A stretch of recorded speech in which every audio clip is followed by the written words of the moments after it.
இந்த வீடியோ பார்த்தீங்கன்னா, last week எடுத்தது தான். லாஸ்ட் வீக் எனக்கு வந்து கேக் ஆர்டர்ஸோட எக்ஸ்பீரியன்ஸ் தான் உங்க கூட ஷேர் பண்ணிக்கிறேன்.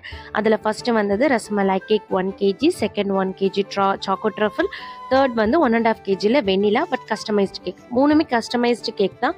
பட் அதெல்லாம் பார்த்தீங்கன்னா, விப்பிங் க்ரீம் வச்சு சிம்பிளா டிசைன் பண்ணி, அந்த சாக்லேட் வச்சுட்டு கஸ்டமைஸ் பண்ற மாதிரி தான் இருந்தது. பட் தேர்டா வந்து 1 1/2 கேஜி வெண்ணிலா கேக் பார்த்தீங்கன்னா, ஃபாண்டன்ட் ஒர்க் இருந்தது. ஃபர்ஸ்ட் டைம் அந்த மாதிரி டால், மொபைல் ஃபோன், கப் இந்த மாதிரி புக்கு இதெல்லாம் வச்சு வந்து ரெடி பண்ணியிருந்தேன். நானே எக்ஸ்பெக்ட் பண்ணல. அது அவ்வளோ சூப்பராக வந்திருந்தது கேக்கு. ஃபர்ஸ்ட் டைம் ஃபாண்டன்ட்டில் அந்த மாதிரி டால் எல்லாம் செய்யும்போது ரொம்ப எக்ஸைட்மெண்ட்டாக இருந்தது. பட் அவுட்புட் ரொம்ப அழகாக இருந்தது. என்னோட கஸ்டமர்ஸ் எல்லாருமே பார்த்தீங்கன்னா ஃபீட்பேக் வந்து எனக்கு வந்து வாய்ஸ் காலில் தான் சொல்கிறாங்க. அதனால தான் என்னால் உங்கள் கூட ஷேர் பண்ணிக்க முடியல.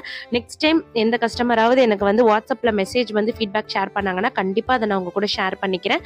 இந்த 3 கேக்கில் எந்த கேக் உங்களுக்கு ரொம்ப பிடிச்சிருக்குங்கிறத மறக்காமல் கமெண்ட்ஸில் சொல்லுங்கள். தேங்க்ஸ் ஃபார் வாட்சிங்.